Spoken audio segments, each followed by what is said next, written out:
Hi, this is Cypher Music Radar. We are at Superbooth 2019. We are on the Novation stand with Calc, who is going to do us a demo of their new, awesome-looking flagship synth, Summit. I'm going to try not to make the really obvious Twin Peaks joke that I'm sure every person who's done a video has done today. Yeah, cool. Yeah. Tell us about what's going on here. Of course. Well, yeah, this is Summit. This is our latest synthesizer. Obviously, we have 61 keys here in front of us, lots of control on the top panel, and basically we have the same synth engine as the Peak, but we have two of them inside here. Twin Peaks. Well, there we go. So indeed. And basically, it's got all the really great stuff that was in Peak, the FPGA, high resolution oscillators, the Oxford oscillators, which is a nice nod back to Chris Huggett, the lead designer on this instrument. Oxford Synth Company, of course, with his Oscar synthesizer back in the early 80s, and all the stuff before as well with the Wasp. But yeah, this is really, a really strong poly synth. Players poly synth, but equally if you're into your sequencing as well, really nice with that. So Summit is 16 voices. Yep. Peak obviously is 8 voice. The two of them in here, we get 16 voices from that, and we can use those 16 voices in a single patch. So single kind of preset, kind of huge kind of chord side of things. He plays with very little sounds on there. But yeah, we can have great big spread chords. Also, we can go dive in, make some really big unison patches as well, of course. But equally, I can switch over to a multi-mode. That then lights up this section down here, and this allows us to access those two synthesizers separately. And so now we have a part A, and I'm currently on a layer, so we've got part A and part B stacked on top of each other. So if I just play the two together, so we have an arpeggiated sound and like a slightly quieter pad sound underneath it in this particular patch. But yeah, so here I'm controlling part A, filtering for there, part B. So, we can quite easily get in there, do our sound design. Even though we're in a multi-mode, we can work on those patches individially. Yeah, you can just flip between them with this. Absolutely. So I can see, from here, so you're layering at the moment, but we can split. Absolutely. And split. layer them and have them across the keyboard as well. Yeah, indeed. So the split's kind of more of a keyboard kind of control, if you like. The split point by default is a C3, but equally, I just press split and say, okay, let's split the keyboard at that point. So everything below that now is going to be part A. Anything above that is going to be part B. So very easy to just basically split that, and of course then you've got left hand, right hand over two different parts. Or because we've got all these voices, why not do a little duet? We can now decide 2 hands this side, 2 hands this side. I can just hit one note like this, and you can do some soloing. I'll do exactly the same up at this end. It's fine. The final of these modes is the dual mode, and dual mode is really when we turn them into two discrete synthesizers inside. So at this point, effectively, we do have two separate peaks in there. And once again, I can use the part A, part B buttons to switch between, do my sound design. This mode is great, really, for, sort of super quick access to presets. Let's find another multi. So there we go, playing part A, then switch, simple press here, and I'm playing part B. If I press the two together, this is kind of like a layered mode, but there's still two separate synthesizers. Yeah. This mode is particularly great when you're using something like a sequencer. Here I've got the circuit, which of course has its two synth sequences on there. This has got its synths inside, but we can use these to externally sequence. And part A will be set to MIDI channel 1, I think, if I just switch over here. Part A, MIDI channel 1, part B, MIDI channel 2, and so I can, use the sequencer to treat it like two separate instruments inside. So it becomes a very powerful synthesizer for sequencing, for obviously real emphasis on the performance side as well. Yeah. So what's the polyphony? How does that work with these two? So when you're using it in dual mode, is it literally like having two peaks? So you've got two 8-voice. You've got two 8-voice synths at that side. So so part A will take 8 voices, part B will take 8 voices as well. That's right. Cool. So what else have we got that's different from Peak then? Yeah, of course. Well, one thing definitely worth mentioning is some new nice top panel controls here. Arpeggiator controls have now been brought out from underneath the menu. On the Peak, they're in the menu there, but now we've got them out here. So of course, from a performance point of view, having access to those arpeggiator controls is quite a big deal. looking through the oscillator section, that's actually an identical to the Peak, so nothing has really changed there. Same really high resolution Oxford oscillators coming from the FPGA processor in there. 24 megahertz, 24 million times a second, it's drawing the waveforms, really powerful, but that's pretty much the same thing. This is a brand new section, and this I think is really nice. I'm going to go to a single patch and initialize it, and we'll just go to a sine wave here. But now I have my FM control on the top panel. On the Peak, this had to be done through the modulation matrix. So you can get hands-on and just engage that. But now it's really encouraging those happy accidents, those kind of moments where it's just like, just grab it and see what happens, you know, and that can really yield some great things. So the three pots here, Oscillator 3, FMing Oscillator 1, Oscillator 1 then FMing Oscillator 2, and Oscillator 2 then going into Oscillator 3. So you've got this kind of crazy feedback FM loop going on. You get a lot of modulation going between these. Absolutely, well indeed. I mean, you've got a manual control, which is just an amount, but then I've got a mod envelope as well. So if we see here, mod envelope 2, switch down to mod envelope 2, put a little shape and...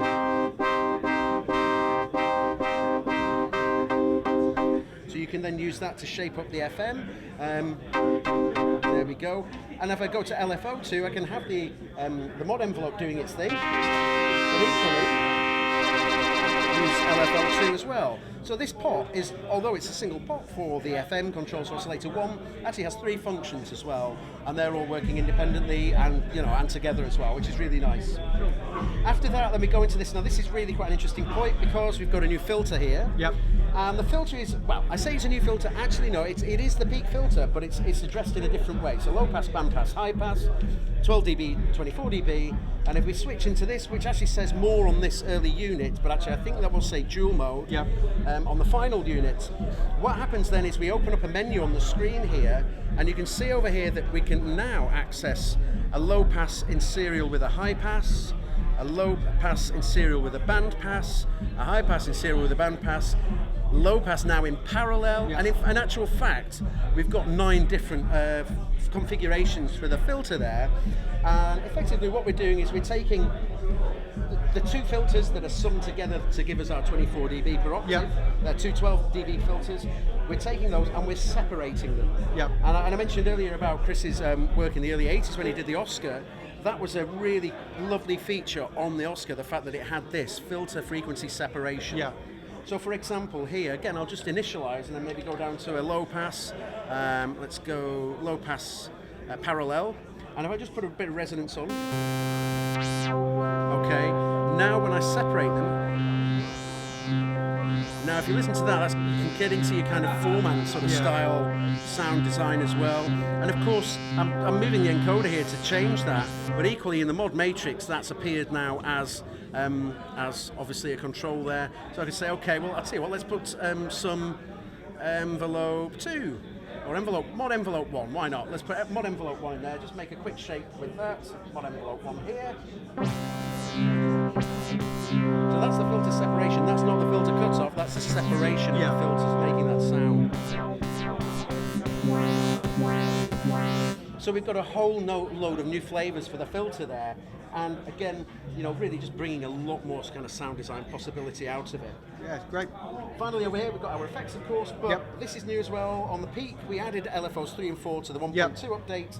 But of course, again, the physical building of Peak had been done at that point, so there was no kind of spare pots for those. But yeah, we've now exposed those controls here. Again, previously on the Peak, we would have to go into the LFO menu to be able to take control of those particular devices. But yeah, so that's made on the top panel. And so these are global then, and these ones are... Yeah, so basically, the reason that we created LFO 3 and 4 was because one of the biggest requests is people wanted to modulate the effects. Modulating the effects was going to be impossible with the structure and the architecture inside there because the effects are not at the voice level, they're on a global level. So what we decided was, well, LFO 1 and 2 are out, the envelopes are out, but what we can do is, because we've got this super powerful FPGA in there, okay, let's see if we can create a couple more LFOs, which we could do.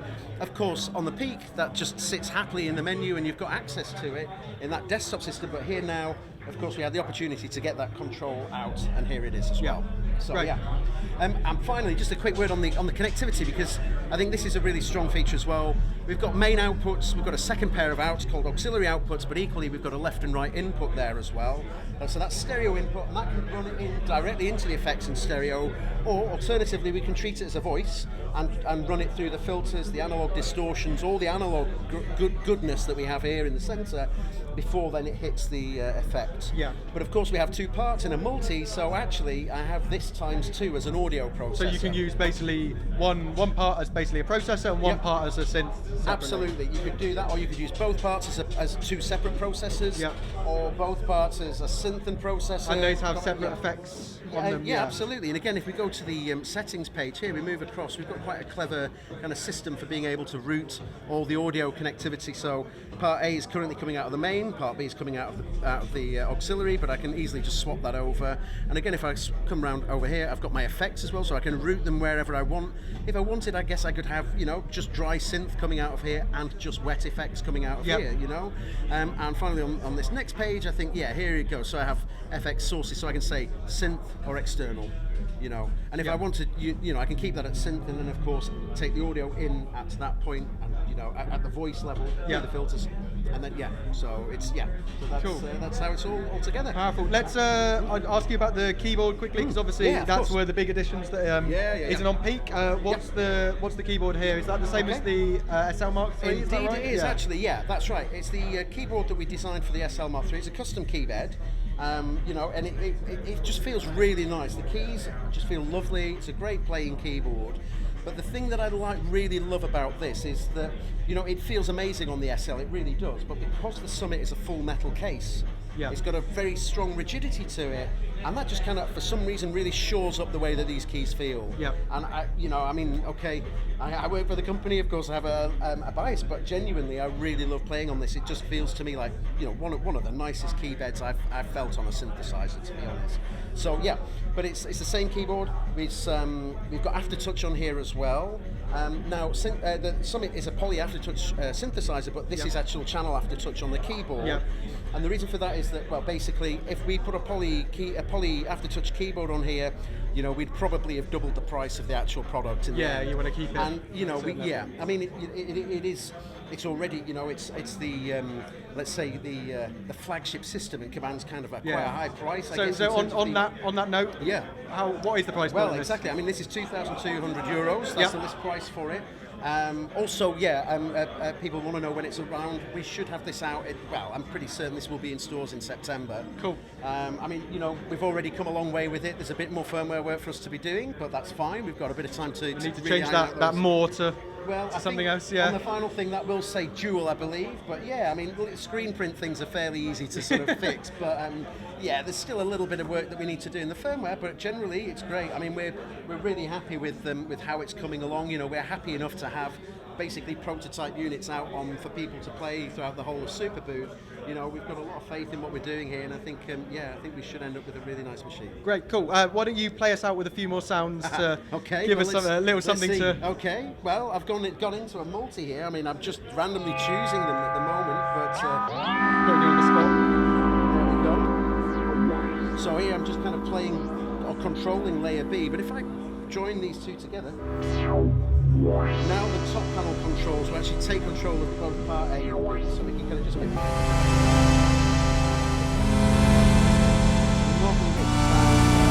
get some FM on the filter. Maybe a bit too much. Really nice.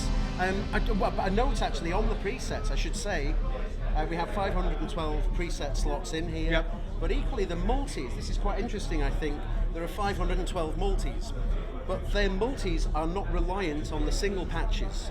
I can build up 512 multi-patches individually, separate from the singles. So effectively, if you think of it in those terms, a multi is made up of two patches.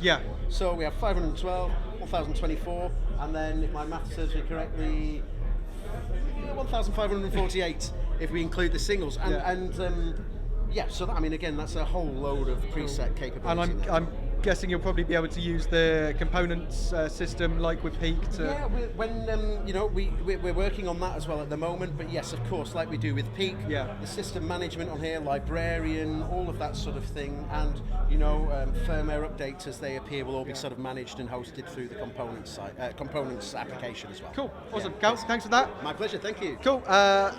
This is Cypher Music Radar. Be sure to like and subscribe wherever you're seeing this video. Thanks.